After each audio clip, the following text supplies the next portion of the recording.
Back to another video. आज इस video में मैं अनदर टॉपिक डिस्कस करने जा रहे हैं और टॉपिक है हमारा, जैसे कि आप जानते हैं, टॉपिक का नाम आपको शो हो रहा है जी। टॉपिक का नाम है central problem of economy.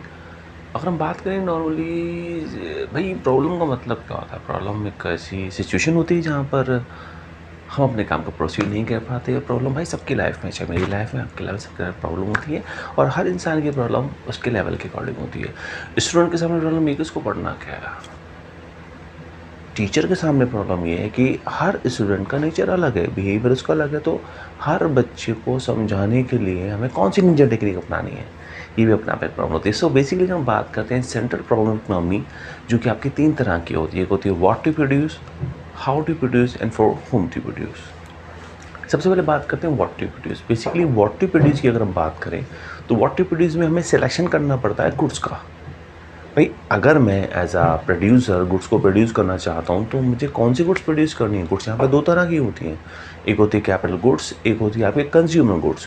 Consumer goods basically वो गुड्स होती हैं जो डेली बेसिस पे यूज़ की जाती हैं, जबकि कैपिटल गुड्स की अगर हम बात करें तो कैपिटल गुड्स वो गुड्स होती है जो लॉन्ग लाइफ के लिए होती है या लॉन्ग रन के लिए होती है। या अगर बात करें जैसे एग्जाम्पल मशीनरी, लॉन्ग रन के लिए मोर देन 1 ईयर हो गया आपकी।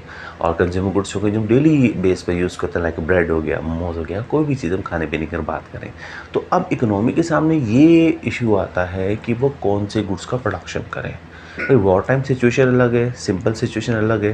तो वॉर टाइम वाले गुड्स प्रोड्यूस करे या आपका नॉर्मल कंडीशन गुड्स प्रोड्यूस करे, कैपिटल गुड्स प्रोड्यूस करे या आपका कंज्यूमर गुड्स प्रोड्यूस करे, इसका सिलेक्शन करना भी अपने आप में एक प्रॉब्लम इशू होता है इकोनॉमी के लिए। दूसरा आता है how to produce. How to produce की अगर बात करें, जैसे आप देख सकते हैं हाउ टू प्रोड्यूस, इसका अंदर नहीं मतलब सिलेक्शन ऑफ टेक्निक, यानी यहाँ पे टेक्निक्स की रिगार्डिंग बात की गई है और टेक्निक्स को 2 पार्ट्स में डिवाइड किया जाता है। एक होती है आपकी लेबर इंटेंसिव टेक्निक और अनदर होती है आपकी कैपिटल इंटेंसिव टेक्निक। तो नाउ डिस्कस करते हैं लेबर इंटेंसिव टेक्निक। नाम से क्लियर हो रहा है, labour intensive technique. Labour intensive technique वो टेक्निक होती है जहाँ पर हम कंपैरिजन टू मशीनरी लेबर का यूज़ ज़्यादा करते हैं, यानी लेबर का यूज़ ज़्यादा किया जाता है, मशीन कम होती है, तो वो आपकी लेबर इंटेंसिव टेक्निक होती है।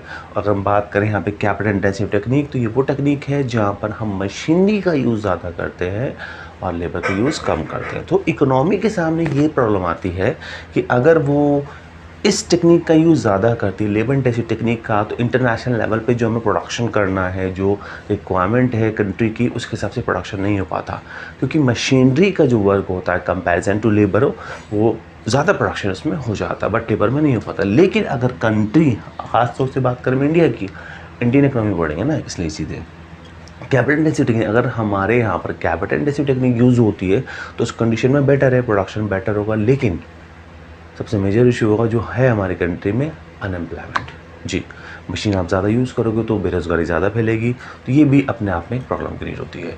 फिर आता है for whom to produce selection of the category of the people, यानी कौन सी भाई गुड्स प्रोड्यूस कर ली हमने, टेक्निक भी यूज़ कर ली।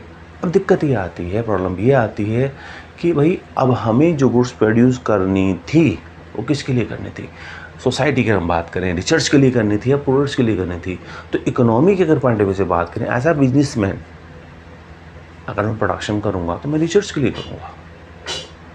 सख्त रहना है यहाँ पे, अपने को बिगड़ना नहीं है, कंसेप्ट समझें।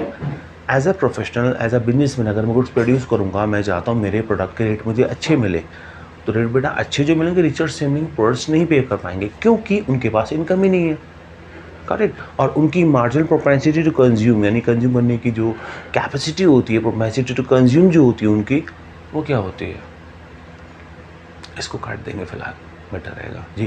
क्योंकि रिचर्स जो होते हैं उनकी इनकम होती है तो वो अपने गुड्स को कभी भी परचेज कर सकते हैं। पोर्ट्स की जो परचेजिंग पावर होती है वो कम होती है।